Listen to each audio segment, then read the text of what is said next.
بسم اللہ الرحمن الرحیم۔ جی دوستو، آپ سب کو ناگ ٹی وی 4 پر خوش آمدید۔ دوستو 2014 کے دھرنے کے بعد آگے 2015 میں عمران خان خاصے مایوس تھے اور انہیں امید نہ تھی کہ عدالتی کمیشن 2013 کے الیکشن میں دھاندلی کے الزامات کو مسترد کر دے گا اور اسی سال ان کی جماعت P T I cantonment board کے ساتھ الیکشن بھی ہار جائے گی۔ دوستو 124 دن دھرنے نے ان کو خاصی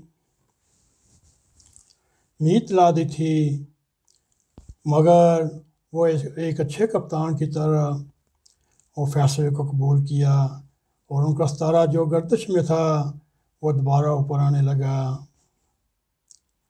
اور اس وقت کے وزیر اعظم میاں نواز شریف جو اپنی اب بھی پوری امید تھی کہ وہ پہلی بار اپنی مدت پوری کریں گے، جب مشکلیں آتی ہیں پوچھ کر نہیں آتی۔ 2016 میں مشہور زمانہ پاناما لیکس نے میاں صاحب سمیت دنیا کے کچھ حکمرانوں کو ہلا کر رکھ دیا اور اس طرح میاں صاحب کا ستارہ گردش میں آ گیا،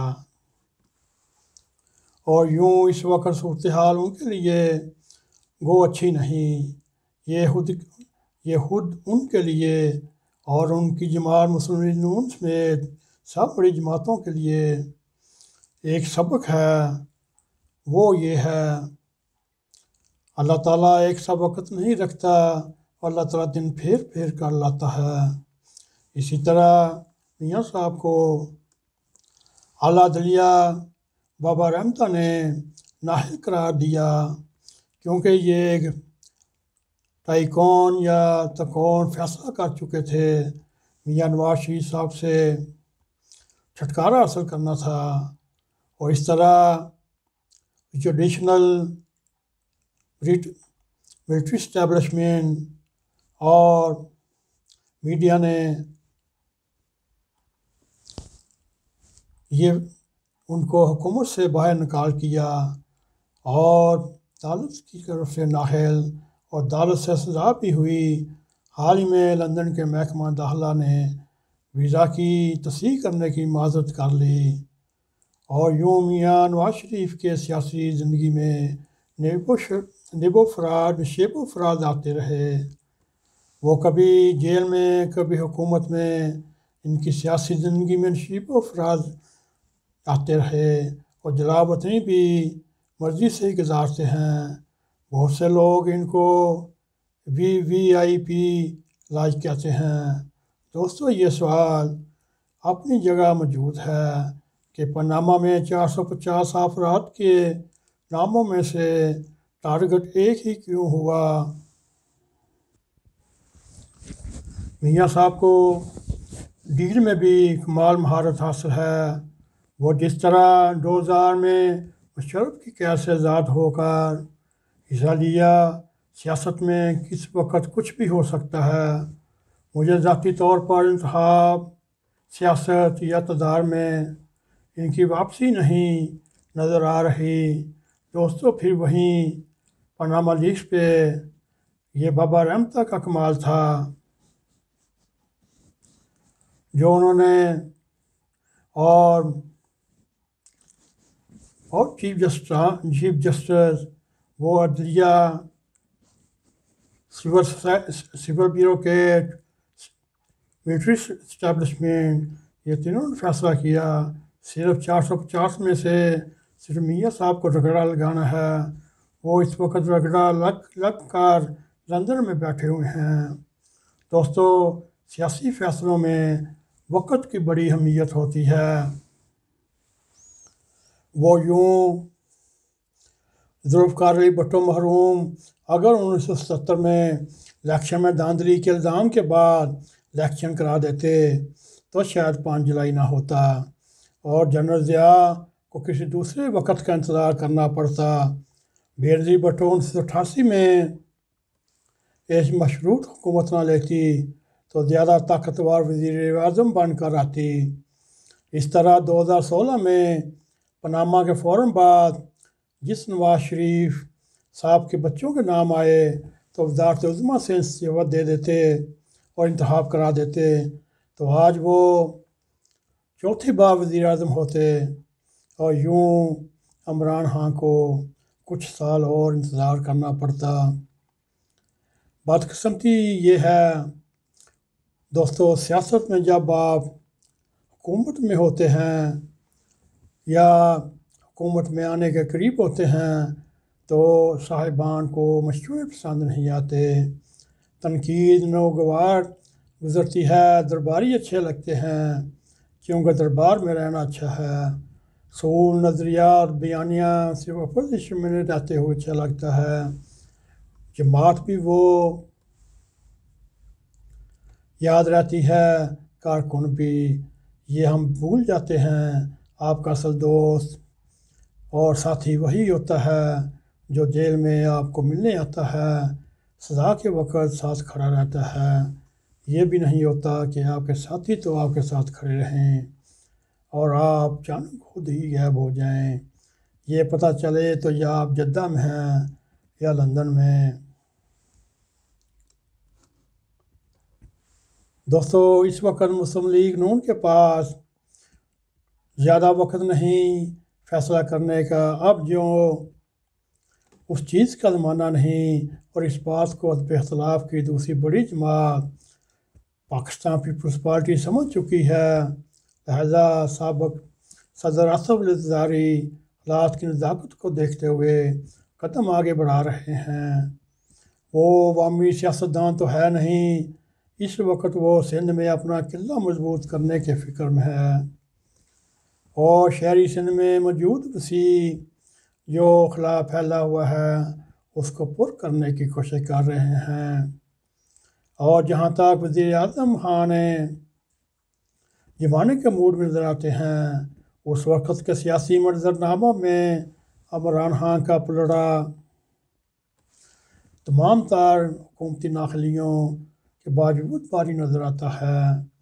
آزاد کشمیر اور سیالکوٹ میں انتخابی کامیابیوں کے بعد ان کی نظریں سندھ پر ہیں، یہاں برسوں سے بیانیہ یہی ہے، وہ شہری سندھ۔ 2013 تک تو یہ بحث ہی نہیں ہوتی کہ کراچی، حیدرآباد، میرپور میں کون جیتے گا کون ہارے گا، بات صرف اتنی ہوتی MQM کتنی نشستیں لے گا۔ پھر اچانک لندن والے بھائی نے سیاسی خودکشی کرنے کے لیے پاگل پن کا ڈھونگ رچایا اور پھر خود کا حملہ کر دیا۔ پہلے غلطی انہوں نے 2013 میں ہوئی، پھر زیادہ سنگین غلطی 2016 میں ہوئی، اس کے بعد بڑے بھائی لندن والے کا فلوس اڑ گیا اور آج تک وہ 2013 2016 والی غلطیوں کو لے کر ہر وقت روتا رہتا ہے۔ اور یوں 2018 کے الیکشن میں یہ سیاسی خلا تجاوزات کے ساتھ PTIs نے پر کیا اور PTI کراچی میں 14 MNA 23 MP جیتے۔ ایسا لگتا سندھ شہری سندھ میں ان کا مقابلہ PTI اور PP اور دیگر جماعتوں میں ہوگا۔ اگر مولوی خادم حسین کی طریق البحث پاکستان کو بھی اگر الیکشن لڑنے کی اجازت ملتی ہے، وہ ان کے لیے ایک بڑا ٹف ٹائم ہو سکتا ہے، اور وہ بھی صوبائی الیکشن میں۔ جہاں تک رئیس سندھ کا معاملہ ہے تو خان صاحب نے جس کو سندھ فتح کرنے کے لیے سلیکشن کی، اس کو تو اپنی سیٹ بھی جیت نہیں سکتا، اور سندھ میں خان صاحب کو کیسے فتح دلائے گا؟ اور خان صاحب اکثر کھوٹے سکوں پر گزارا کرتے، یہ تو اپنی شست نہیں جیت سکا۔ اور یوں 2022 میں شروع ہی سال میں بڑا فیصلہ کر سکتے ہیں، اور کچھ دوستوں نے خیال کیا اور اظہار کیا کہ الیکشن ستمبر یا اکتوبر 2022 میں ہو سکتے ہیں، بس اتنا سوچ لیجیے۔ ایک سال پہلے الیکشن کروانے کی غلطی نہ کریں جو 1977 میں بھٹو نے کی۔ دوستو، اصل مقابلہ پنجاب میں ہی ہونا ہے۔ مسلم لیگ نون اپنی موجودہ شکل میں برقرار رہتی ہے تو وہ ایک بڑے حریف کی طرح موجود ہوگی۔ اگر اس جماعت میں سیاسی ٹارگٹ کلنگ کا شکار ہو گئی تو بہت سے کھلاڑی مسلم لیگ کاک کے پلڑے میں آ گریں گے، اور جن کا ہمیشہ سے دسترخوان بہت ہی کھلا کشادہ رہا۔ نئے سیاسی منظرنامے میں حکمران جماعت اس وقت پہلے نمبر پر ہی آ رہی ہے۔ وہ حالات بدلتے دیر نہیں لگتی۔ ایک غلطی جو آپ کو دور میں پیچھے بھی کر سکتی ہے۔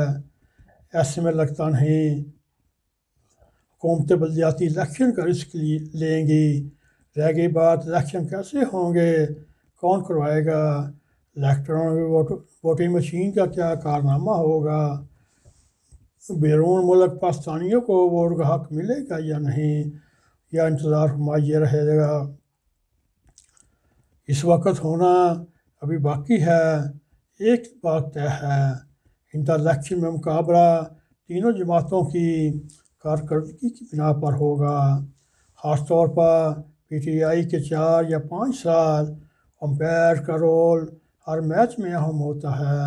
اس بار بھی ہوگا، کیونکہ کوئی میچ بھی امپائر کے بغیر نہیں ہوتا۔ دوستو، اس وقت پاکستان کی یہ صورتحال جا رہی ہے جو سیاسی ہے۔